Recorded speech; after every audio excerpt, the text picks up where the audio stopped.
देवी भागवत सुनने वाले सभी भक्तजनों को पूर्ण चंद्र पांडे का सादर प्रणाम। भक्तजनों, देवी भागवत में आप सुन रहे थे दैत्यों के गुरु शुक्राचार्य जी 10 वर्ष तक इंद्र की पुत्री जयंती के साथ एकांतवास में रहे। इस दौरान देवताओं के गुरु बृहस्पति को अच्छा मौका मिला, वो शुक्राचार्य के आश्रम में चले गए और वहां पर उन्होंने शुक्राचार्य का वेश रखा, दैत्यों को शिक्षा देनी शुरू कर दी। दैत्यों को पता ही नहीं लगा कि ये देवताओं के गुरु बृहस्पति हैं या हमारे गुरु शुक्राचार्य।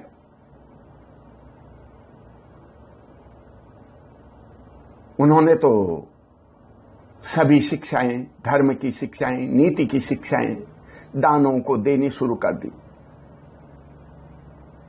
और 10 साल बाद जब शुक्राचार्य जी आए, देखा मेरे आसन पर तो बृहस्पति बैठे हैं।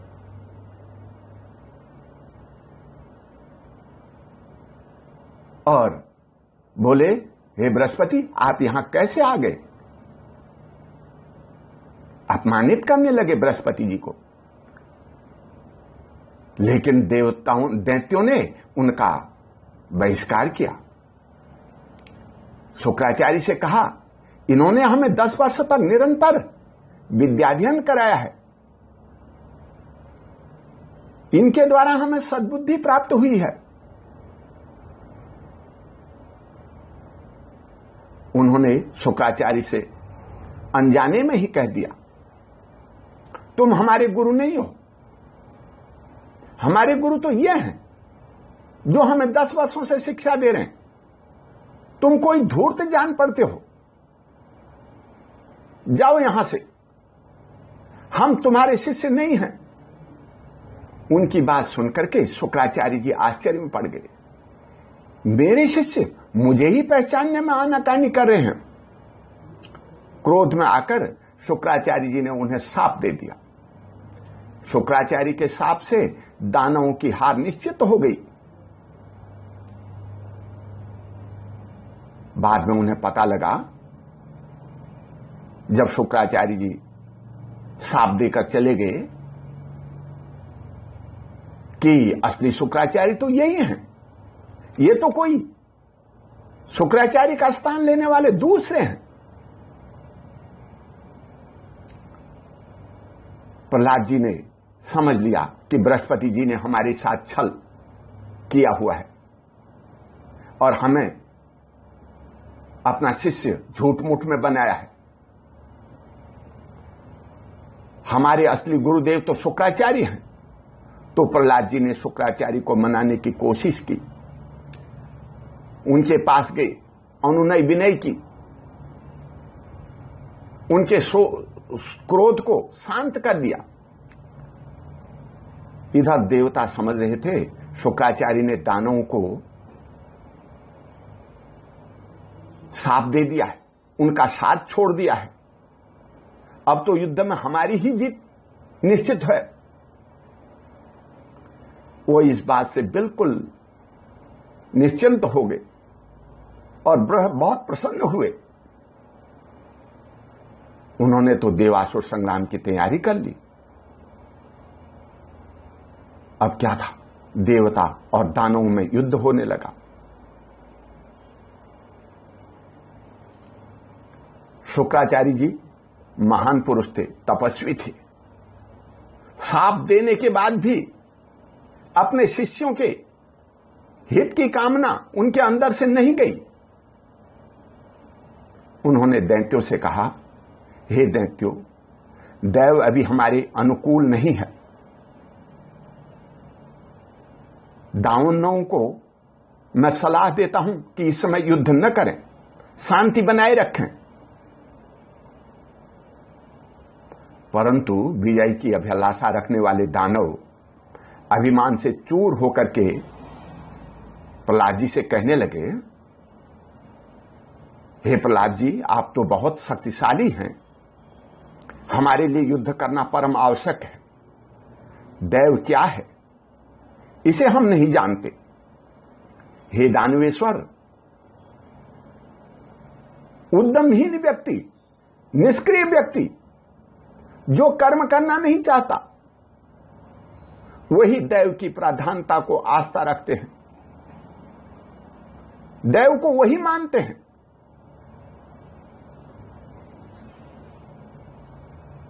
दैव को किसने देखा है, दैव कैसा है और उसे किसने बनाया है, यह सब बातें कोरी कल्पनाएं हैं। अब हम सेना सजा करके युद्ध अवश्य करेंगे। सभी दानवों ने मिलकर प्रहलाद जी से कहा, आप हम सब में बुद्धिमान हैं, तेजस्वी हैं, धर्मात्मा हैं, सभी बातें जानते हैं, आप हमारे आगे आगे चलें। इसमें शत्रु सेना को हम पराजित करेंगे। हम में पूरी शक्ति है, आप में भी इतनी शक्ति है कि आप अकेले ही देवताओं की पूरी सेना को पराजित कर सकते हैं। दानवों के उत्तेजित करने पर प्रहलाद जी सेनाध्यक्ष बन गए। युद्ध भूमि में उन्होंने देवताओं को ललकारा। दानव युद्ध करने के लिए तैयार हैं, यह देखकर संपूर्ण देवताओं ने भी अपनी पूरी तैयारी कर ली। वे दानवों के साथ युद्ध करने लगे। इंद्र तथा प्रहलाद का बड़ा भीषण युद्ध हुआ। पूरे 100 वर्ष तक युद्ध चलता रहा। इस युद्ध में शुक्राचार्य ने दानवों की पूरी मदद की और वे विजयी हो गए। जब देवता हार मान करके भागने लगे तो देवगुरु बृहस्पति ने इंद्र से कहा, घबराओ मत, मां भगवती संपूर्ण दुखों को दूर करने वाली है। हमें चाहिए हम परम कल्याण स्वरूपिणी भगवती का मानसिक चिंतन करें, उनकी आराधना करें। बृहस्पति की बात सुनकर के इंद्र ने मां भगवती का ध्यान किया। मां भगवती के स्वरूप को सामने रखते हुए वो बोले, हे देवी, तुम्हारी जय हो, तुम जगत जननी हो, तुम्हारे हाथ में त्रिशूल, शंख, चक्र तथा पद्म आदि आयुध विराजमान रहते हैं। हे माता, तुम्हें हम नमस्कार करते हैं। सारा भूमंडल तुम्हारा आधिपत्य मानता है। दीपक की शिखा की भांति तुम हमेशा प्रकाशमान रहती हो। संपूर्ण वेद, शास्त्र तथा उपनिषदों द्वारा आपकी ही स्तुति की गई है। हे माता, प्रसन्न होने की कृपा करें। हे जगदम्बिके, हम अत्यंत निर्मल हो गए हैं। हमें दैत्यों ने परास्त कर दिया है। तुम हमारी शरणदात्री हो, इस संकट से हमें बचाओ। तुम्हारी शक्ति जगत प्रसिद्ध है। कष्ट काटने वाली, दुख हरने वाली, हे देवी, तुम्हें सभी शक्तियां सुलभ हैं। जो भी तुम्हारा ध्यान करते हैं उन्हें अविनाशी सुख मिल जाता है। जो तुम्हारी उपासना नहीं करता वह अनेक प्रकार के दुखों से सोकर भय के शिकार बने रहते हैं। मोक्ष की इच्छा रखने वाले अहंकार शून्य महात्मा तुम्हारी उपासना करके संसार रूपी समुद्र से तर जाते हैं। हे देवी, तुम विश्व की माता हो। तुम्हारे प्रताप के सामने दुख ठहर नहीं सकते। ब्रह्मा, विष्णु, महेश, सूर्य एवं मुनिगण आपका ही गुणगान किया करते हैं। तुम्हारी भक्ति से वंचित मंदभागी कभी सुख नहीं पाते। आप हमारी रक्षा करो, हे मां, रक्षा करो। इंद्र हाथ जोड़कर प्रार्थना कर ही रहे थे, मां भगवती भुवनेश्वरी तुरंत वहां प्रकट हो गई। उस समय वह सिंह पर सवार थी। उनका विग्रह 4 भुजाओं से सुशोभित था। शंख, चक्र, गदा और पद्म से उनके हाथ सुशोभित थे, सुंदर आंखें थी, लाल लाल वस्त्र पहने थे, दिव्य हार गले की शोभा बढ़ा रहा था, मन पर प्रसन्नता की किरणें छिटक रही थी। उन्होंने सुरगणों से कहा, देवताओं निर्भय हो जाओ, अब मैं अवश्य ही तुम्हारा कल्याण करूंगी। यूं कह करके मां भगवती दुर्गा सिंह पर बैठी,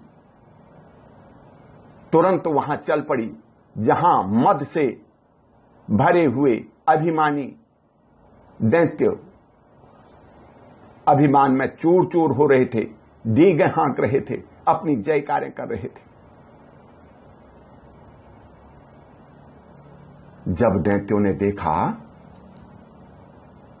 मां भगवती को, तब वो भयभीत होकर के आपस में विचार करने लगे, अब आगे क्या करना चाहिए।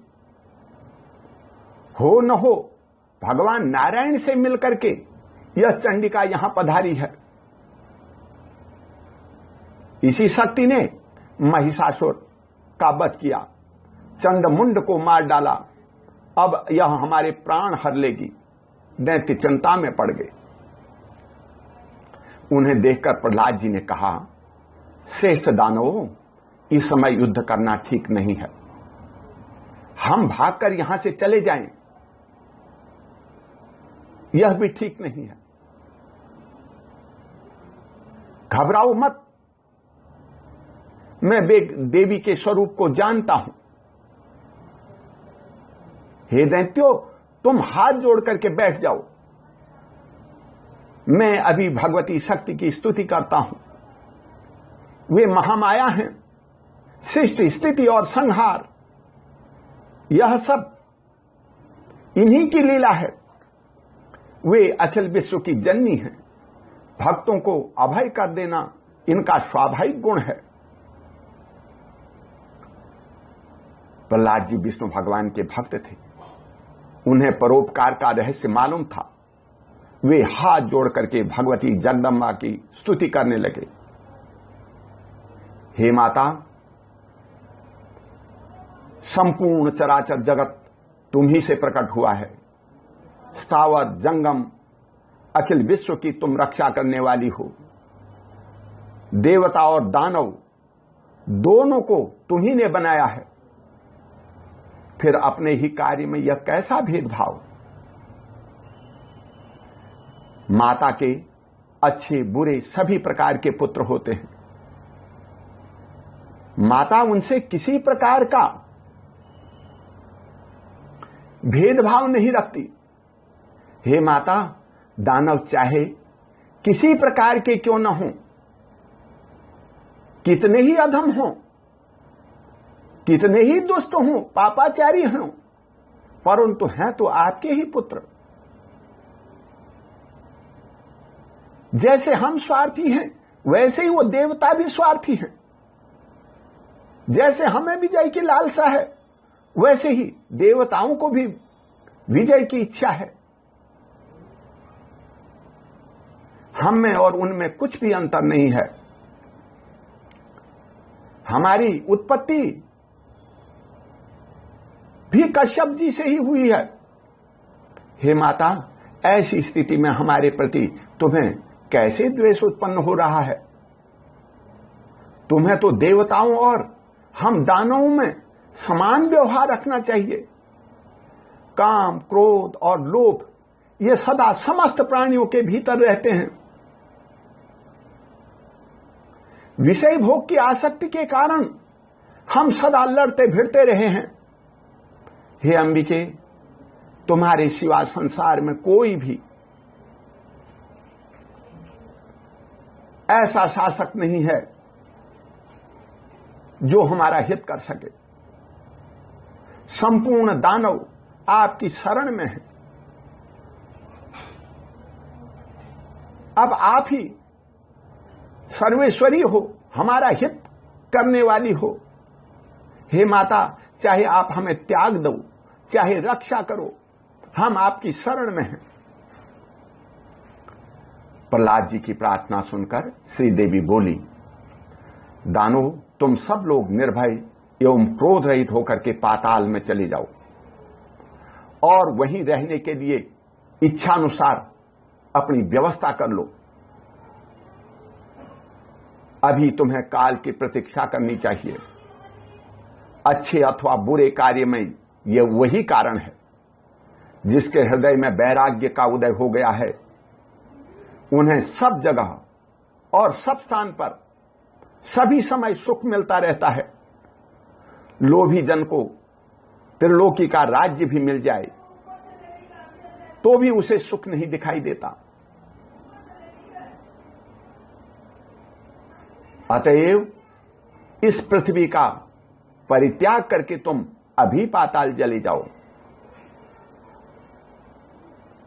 तुम सभी निर्दोष हो।